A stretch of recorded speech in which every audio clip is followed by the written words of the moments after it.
how has quarantine and how has the whole pandemic treated you and the family? Hey, it's treated me pretty well, man. You know, I've made the best of the time, spending the time with my kids, and pretty much it's really brought me back to my roots, man.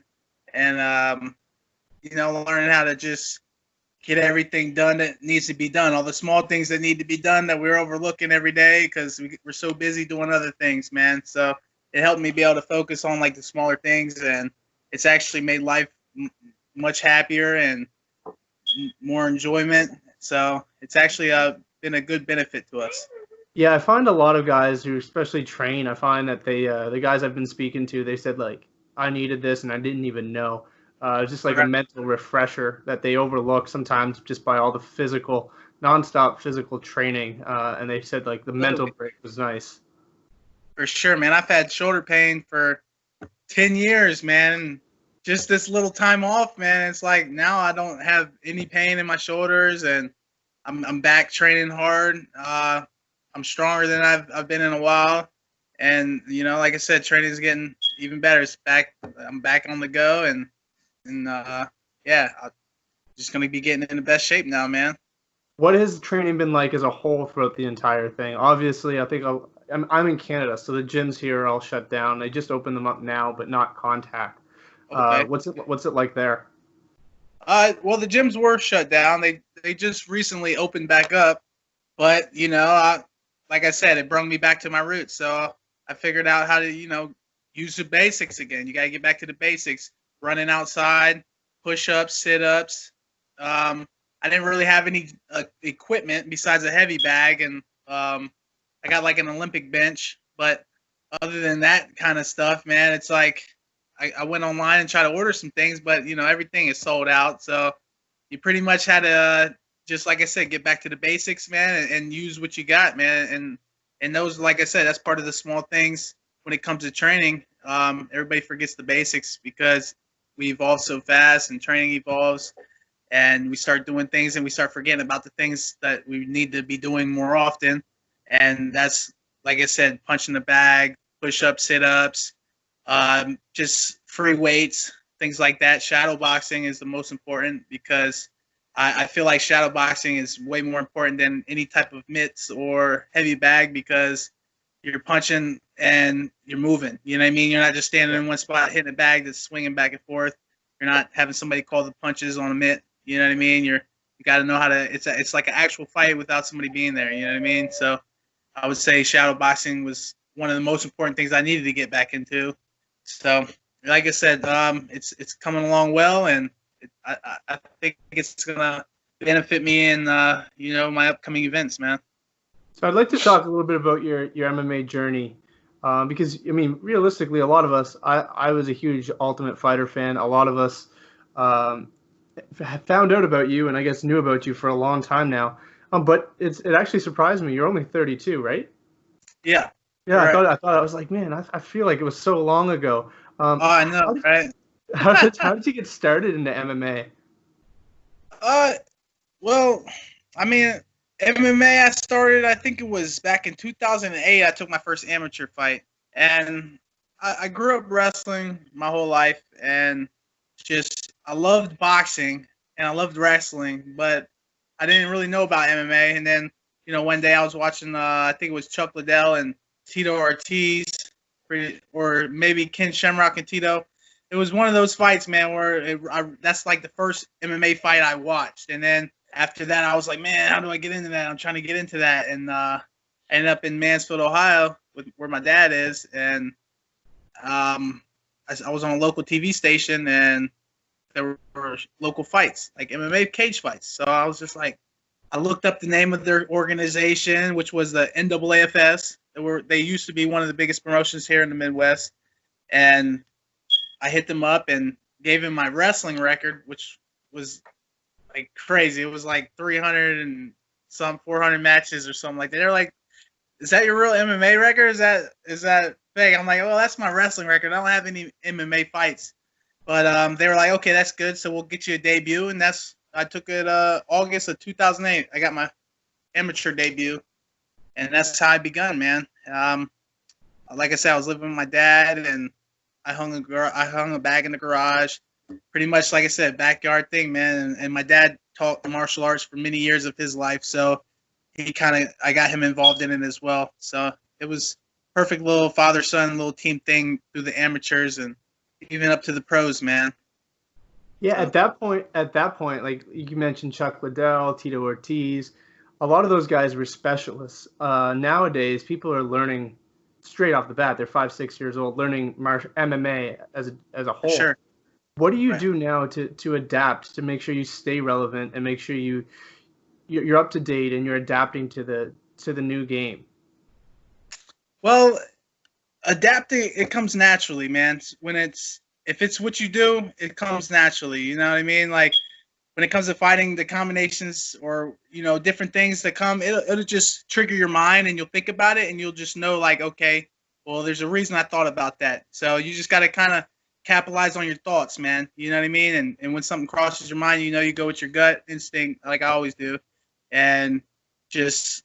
But also from I go out to Vegas to Fight Capital Gym, and I got a good coach out there, Jonathan Ballgame, and he has taught me a lot when it comes to Dutch kickboxing, Muay Thai, even boxing. He trains me for a few of my last fights, and I've seen a lot in many gyms, and I've had different looks everywhere because I've always been like a independent fighter, but I've never had like a home base with the gym because where I live we don't have many gyms, and it's been like that for a while here, and so I usually have to drive an hour to get some training and stuff like that most of the time, man. But like I said, but all that, and I learn from that, man, and I pick it up and then I teach it to other people too, as well as like my kids too. You know what I mean? Yeah, I think a lot of MMA fans in general remember you from one of the most infamous lines in the Ultimate Fighter history. Let me And what bang, bro. and what I like is how you've embraced it. And it's really just, you roll off the cuff. Yeah, yeah, that's who I am. Have Sure, you ever man. rewatched that show and the whole the Ultimate Fighter, that whole season? Yeah, actually, I have it on DVD. Actually, I don't watch it much. It wasn't really an entertaining season. I mean, I'm not gonna lie, man. Like the coaches weren't the best.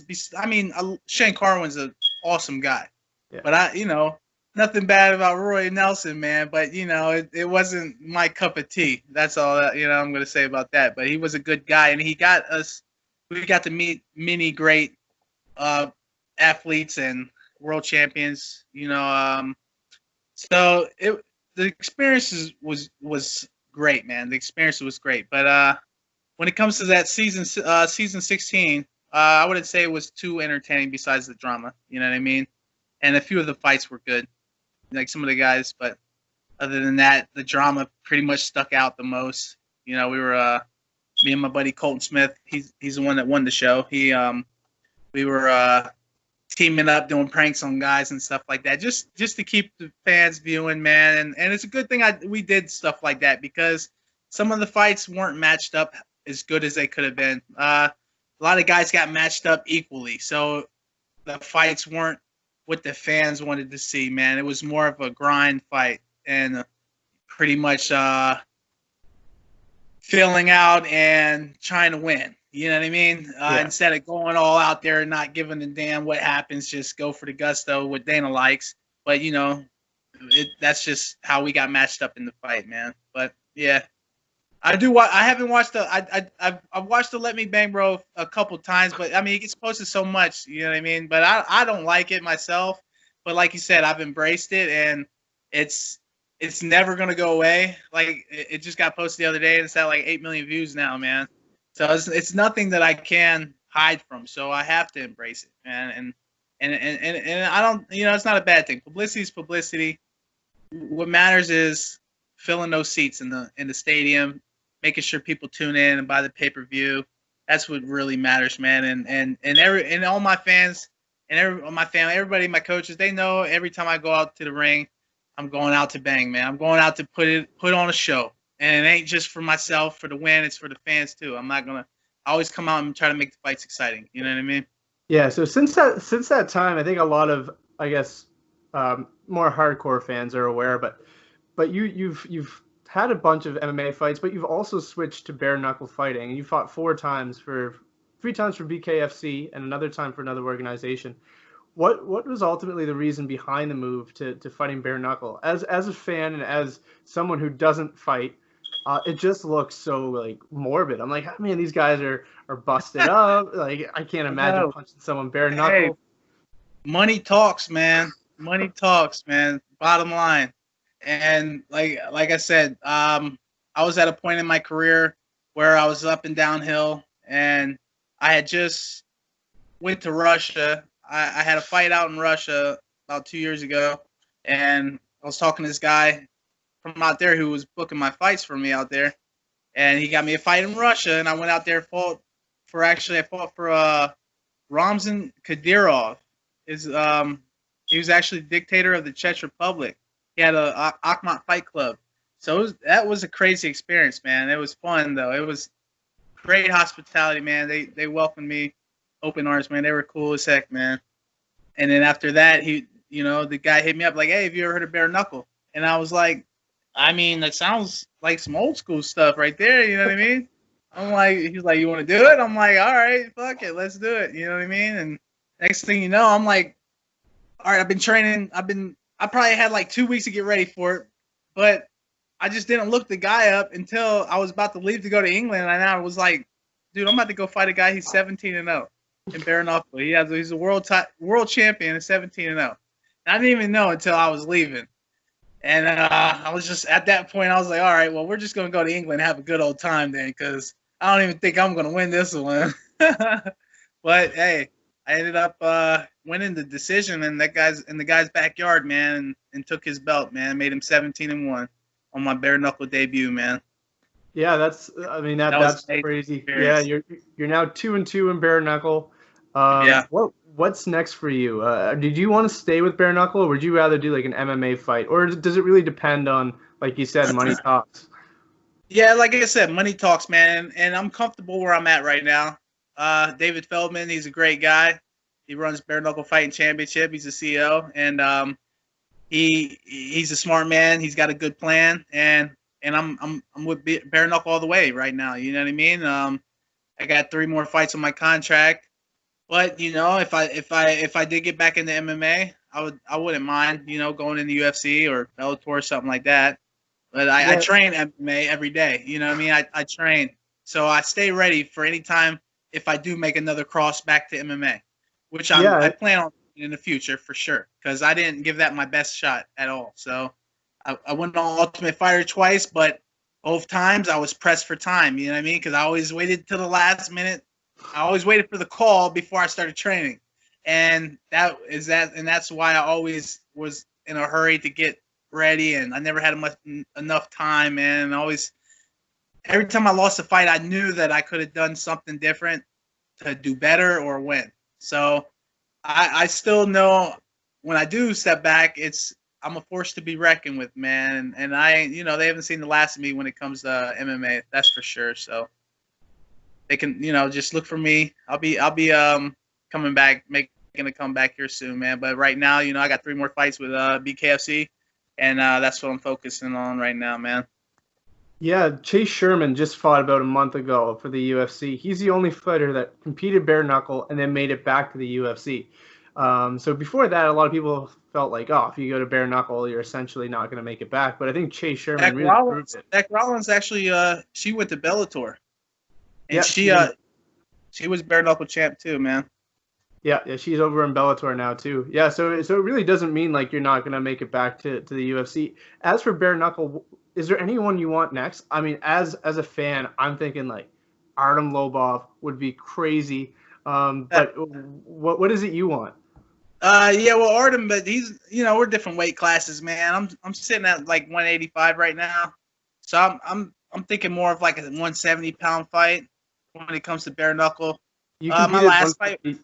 Yeah, you yeah, fought my last 155 fight was last at time. 55, man, and that, I mean, it was amazing that I could do it. Like I did 33 pounds in literally 5 weeks, man, and I felt like in great shape, but you know, those days in the gym where I could have been training harder, but I didn't have enough energy to, you know. So it was because like when I'm losing weight like that and I'm dieting, I feel like I do much better when I can eat and have so much energy in training, and just when you train harder, man, you're gonna do better in your fight. You know what I mean? If you don't have the energy to train, you know what I mean, you're not pretty much getting the best out of your training. So that's why I like fighting more around 170, 175. I even fought. I won the title in England. I won that at 182, and then my first bare knuckle fight was about a year and a half ago for the that one company, World Bare Knuckle Fighting Federation, and I fought at 185 in that one, and I won that fight also. That was before I signed to BKFC. I don't know if you ever heard of it. It was when Boss Rutan was putting on a bare knuckle show. We fought in Wyoming, man, and mark my words, man, I still have a check for $25,000 that did not cash. And that was another thing that happened, man. None of the fighters got paid on that card. Chris Liebman, Johnny Hendricks, we all got stiffed for like bad money, man. And that was a crazy thing too, man. You know, so and after that, that's when I signed with Bare Knuckle Fighting Championship, man. Yeah, I remember Chris Liebman was pretty vocal about it. He talked about it afterwards, saying he didn't get paid. It's true, man. That was definitely true. I still got a check for $25,000, man. I didn't get paid for it. You know, man, that's brutal. And I got fight at night, and I was supposed to get a 2017 Mustang. You know what I mean? Dude, that shit was funny, man. Like it's just crazy to think that would happen, but you know, you live and you learn, man. And now, you know, we had to be the guys to take the hit, man, you know, just so that don't happen to nobody else, man. You know what I mean? Yeah, there's so with the UFC being the first ones to open everything back up, have you heard anything from Bare Knuckle on when you could possibly make a return? Yeah, I would say I'm thinking the end of July, man. Any opponents come to mind? Or just I know I was talking with Caleb Harris about fighting. I don't know, you know who Caleb Harris is? I don't know.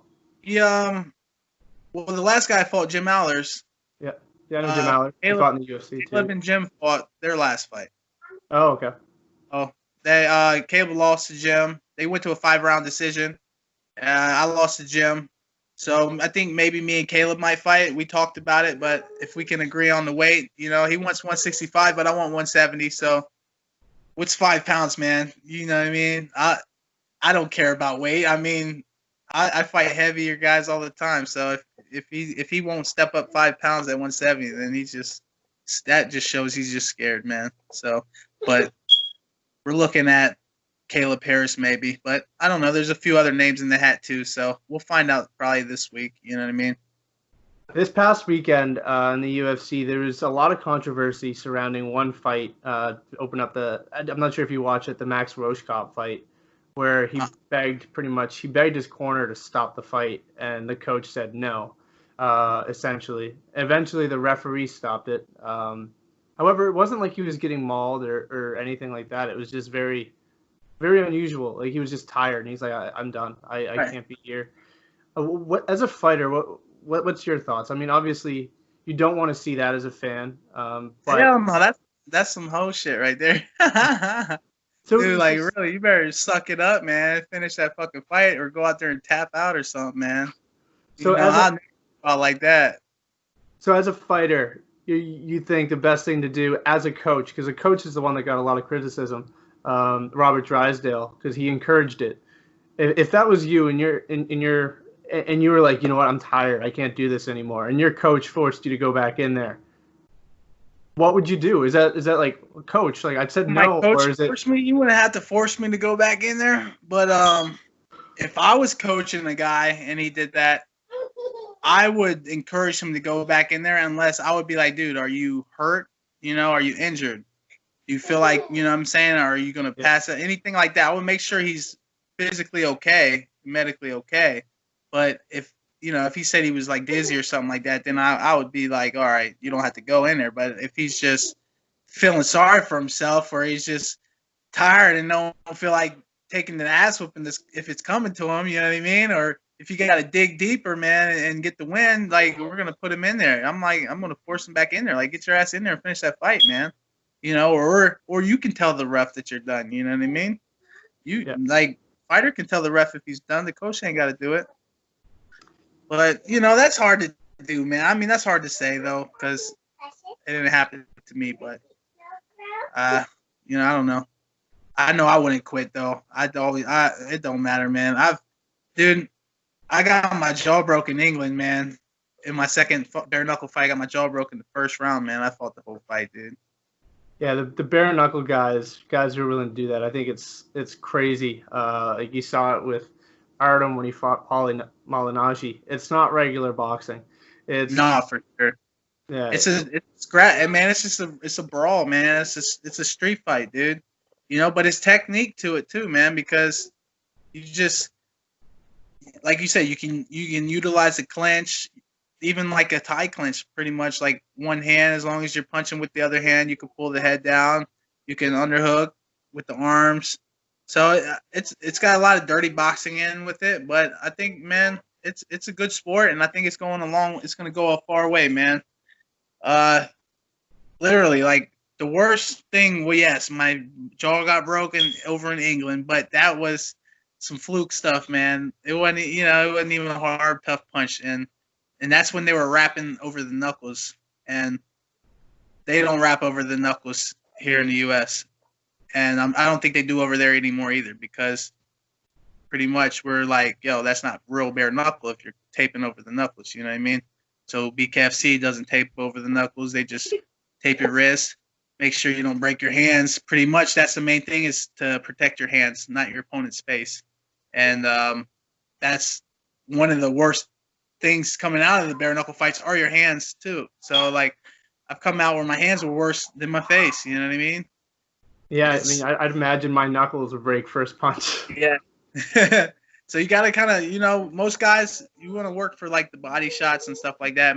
Start mixing in body punches and not really headhunt in the fight, man. Because, like, I mean, for one, it takes the guy's energy if you hit him into the body, and you're less likely to break your hands, you know. So, all right, I'll ask you one more question, and then I'll let you go.